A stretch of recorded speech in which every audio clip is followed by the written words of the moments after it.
एक बंदा जो क्रिकेट का मोजर था, कमेंट्री का शेक्सपियर,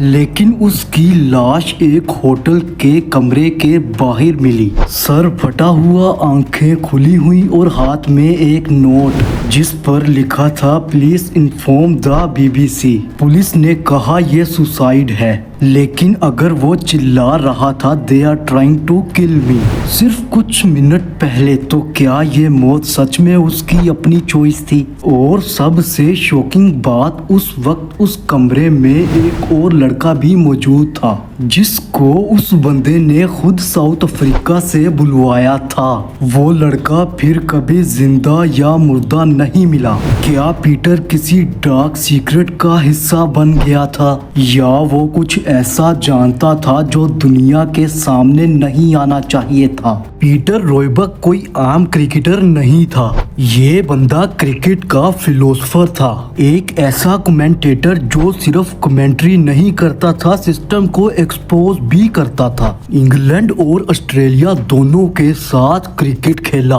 लेकिन सबसे ज्यादा मशहूर हुआ अपने अनकॉम्प्रोमाइजिंग ओपिनियंस की वजह से। उसने मैच फिक्सिंग, पॉलिटिक्स और रेसिज्म के खिलाफ बार बार आवाज उठाई। ये वो आवाज थी जो कई लोगों के लिए खतरा बन गई थी। Peter openly match fixing cases के पीछे के नेटवर्क्स पर लिखने लगा। उनका मानना था कि सिर्फ प्लेयर्स नहीं बल्कि बड़े लोग जैसे बोर्ड मेंबर्स और पावरफुल बिजनेसमैन भी इस सब में शामिल हैं।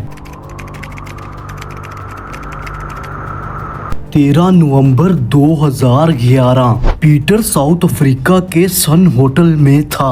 उस रात उसने खुद एक लोकल पुलिस ऑफिसर को कॉल किया और कहा वो किसी बंदे के खिलाफ कंप्लेंट फाइल करना चाहता है। पुलिस उसके रूम में आई और कुछ ही देर बाद पीटर छठे फ्लोर से नीचे गिरा हुआ मिला।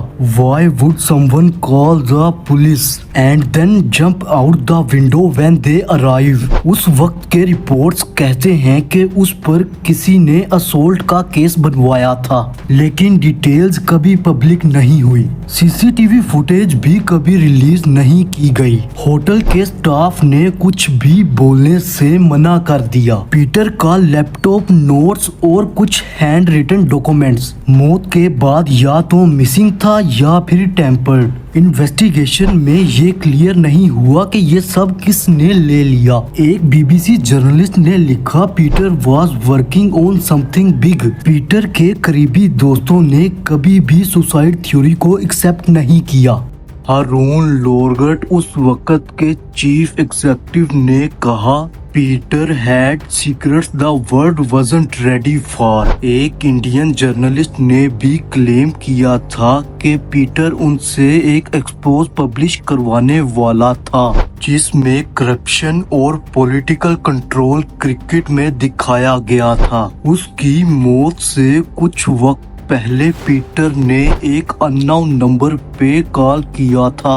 जब उस कॉल की रिकॉर्ड्स निकालने की कोशिश की गई, वो फाइल भी या तो ब्लैंक थी या किसी ने इरेज कर दी। पीटर की डेथ सिर्फ एक आइसोलेटेड इवेंट नहीं लगती। उससे पहले और बाद में कई ऐसे लोग जो फिक्सिंग और अब्यूज के खिलाफ बोलते रहे, वो या तो खामोश हो गए या disappear. Hansie Cronje plane crash, Bob Woolmer hotel room death, are these just coincidence और cricket hiding a deeper root? Cricket boards ने पीटर की मौत पर फॉर्मल स्टेटमेंट्स दिए, लेकिन कोई भी अथॉरिटी उसके एक्सपोज को इन्वेस्टिगेट नहीं करना चाहती थी। उसके आर्टिकल्स तक डिलीट कर दिए गए। Who erase a man's voice unless it was dangerous? आज भी कमेंट्स में लोग पूछते हैं who killed Peter? Why did the ICC never investigate? उसके कुछ लिखे हुए आर्टिकल्स आज भी ऑनलाइन पड़े हैं, जिसमें वो लिखता है